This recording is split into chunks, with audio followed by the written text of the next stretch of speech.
Alors, qu'est-ce que le métabolisme? Alors, le métabolisme, tout simplement, c'est l'ensemble des réactions chimiques de notre organisme.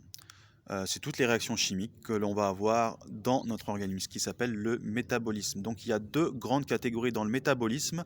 On a le catabolisme et l'anabolisme. Le catabolisme, c'est le processus de dégradation, le processus de découpage, plus ou moins, par les enzymes de nos molécules.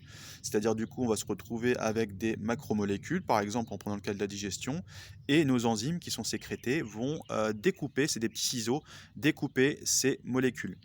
Voilà. Et l'anabolisme, c'est l'inverse, c'est-à-dire c'est la création de molécules ou de protéines, par exemple, faites par le foie ou nos cellules. Donc, ces deux réactions, ces deux phénomènes opposés. Voilà. Et l'ensemble, c'est le métabolisme. Alors, le catabolisme, c'est le découpage des molécules en structures plus petites pour devenir assimilables, on va dire, par notre système sanguin, si j'en prends le cas donc, du coup du processus de digestion. Et l'anabolisme, c'est l'inverse, c'est l'assemblage d'atomes et de petites structures pour former des molécules, des protéines. Et le métabolisme, c'est l'ensemble de toutes ces réactions chimiques dans notre organisme. Autre chose, l'oxydation. L'oxydation, c'est une perte d'électrons, donc un ion positif.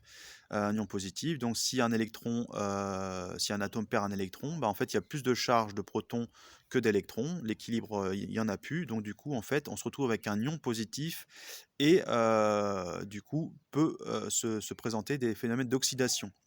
L'inverse, on les appelle souvent les antioxydants, vous connaissez, ou si c'est des réducteurs, ce sont des ions négatifs, donc qui ont un électron en plus, donc ce sont des ions négatifs. Un exemple concret du catabolisme peut être représenté par tous les processus digestifs. Les macromolécules sont découpées par nos enzymes, ces petits ciseaux. Ces enzymes sont sécrétées par nos glandes exocrines qui vont déverser ces enzymes dans les canaux, là dans le cas de la digestion, dans le conduit digestif.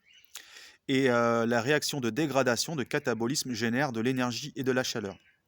Donc ce processus de dégradation, de découpage des macromolécules pour les rendre en plus petites, génère de la chaleur et de l'énergie. C'est l'inverse pour l'anabolisme, pour la création de protéines. Pour l'anabolisme, on peut prendre le cas par exemple de notre foie qui fabrique des protéines à partir des acides aminés absorbés dans le système sanguin lors de l'assimilation.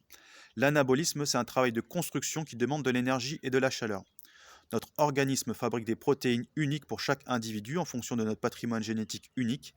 Une protéine étrangère sera immédiatement éliminée par notre système immunitaire qui ne l'aura pas reconnue. Voilà.